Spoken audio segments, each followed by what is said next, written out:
एक समय की बात है। किसी नगर में एक साहूकार रहता था। उसके घर में धन की कोई कमी नहीं थी, लेकिन उसकी कोई संतान नहीं थी। इस कारण वह बहुत दुखी था।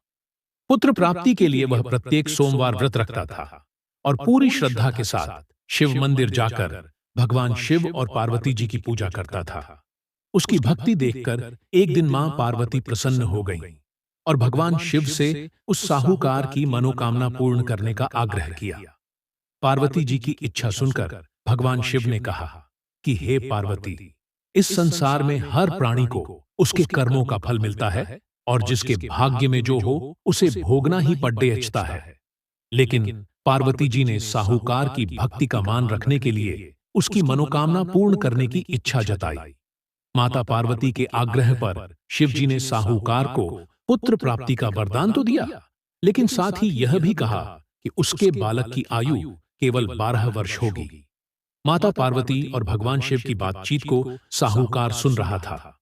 उसे ना तो इस बात की खुशी थी और ना ही दुख। वह पहले की भांति शिव जी की पूजा करता रहा। कुछ समय के बाद साहूकार के घर एक पुत्र का जन्म हुआ। जब वह बालक 11 वर्ष का हुआ तो उसे पढ़ने के लिए काशी भेज दिया गया। साहूकार ने पुत्र के मामा को बुलाकर उसे बहुत सारा धन दिया और कहा कि तुम इस बालक को काशी विद्या प्राप्ति के लिए ले जाओ और मार्ग में यज्ञ कराना। जहां भी यज्ञ कराओ वहां ब्राह्मणों को भोजन कराते और दक्षिणा देते हुए जाना। दोनों मामा भांजे इसी तरह यज्ञ कराते और ब्राह्मणों को दान दक्षिणा देते काशी की ओर चल पड़ढ़े। रात में एक नगर पड्ड था जहां नगर के राजा की कन्या का विवाह था, लेकिन जिस राजकुमार से उसका विवाह होने वाला था वह एक आंख से काना था। राजकुमार के पिता ने अपने पुत्र के काना होने की बात को छुपाने के लिए एक चाल सोची। साहूकार के पुत्र को देखकर उसके मन में एक विचार आया। उसने सोचा, क्यों न इस लड्ढचके को दूल्हा बनाकर राजकुमारी से विवाह करा दूं। विवाह के बाद इसको धन देकर विदा कर दूंगा और राजकुमारी को अपने नगर ले जाऊंगा। लड्ढाके को दूल्हे के वस्त्र पहनाकर राजकुमारी से विवाह कर दिया गया। लेकिन साहूकार का पुत्र ईमानदार था। उसे यह बात न्याय संगत नहीं लगी।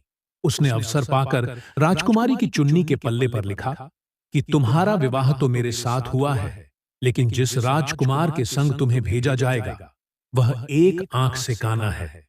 मैं तो काशी पढ़ने जा रहा हूं। जब राजकुमारी ने चुन्नी पर लिखी बातें पढ़ी तो उसने अपने माता पिता को यह बात बताई।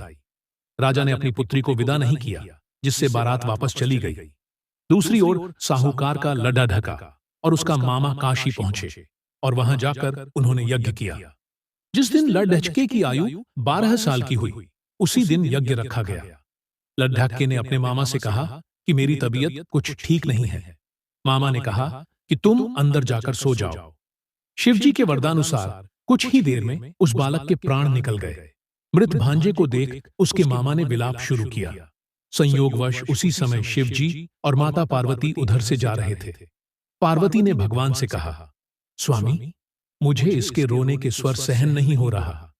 आप इस व्यक्ति के कष्ट को अवश्य दूर करें।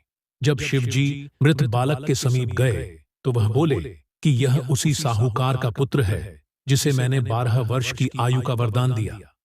अब इसकी आयु पूरी हो चुकी है। लेकिन मातृभाव से विभोर माता पार्वती ने कहा कि हे महादेव, आप इस बालक को और आयु देने की कृपा करें, अन्यथा इसके वियोग में इसके माता पिता भी तड्डिहापी कर मर जाएंगे। माता पार्वती के आग्रह पर भगवान शिव ने उस लड्डी ढहक्के को जीवित होने का वरदान दिया। शिव जी की कृपा से वह लड्डी ढहक्का जीवित हो गया। शिक्षा समाप्त करके लड़का मामा के साथ अपने नगर की ओर चल दिया। दोनों चलते हुए उसी नगर में पहुंचे जहां उसका विवाह हुआ था। उस नगर में भी उन्होंने यज्ञ का आयोजन किया। उस लड्ढचके के ससुर ने उसे पहचान लिया और महल में ले जाकर उसकी खातिरदारी की और अपनी पुत्री को विदा किया। इधर साहूकार और उसकी पत्नी भूखे प्यासे रहकर बेटे की प्रतीक्षा कर रहे थे। उन्होंने प्रण कर रखा था कि यदि उन्हें अपने बेटे की मृत्यु का समाचार मिला तो वह भी प्राण त्याग देंगे। परंतु अपने बेटे के जीवित होने का समाचार पाकर वह बेहद प्रसन्न हुए।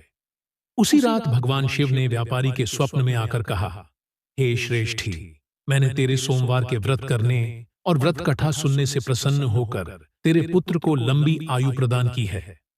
इसी प्रकार जो कोई सोमवार व्रत करता है या कथा सुनता और पढ़ता है, उसके सभी दुख दूर होते हैं और समस्त मनोकामनाएं पूर्ण होती हैं।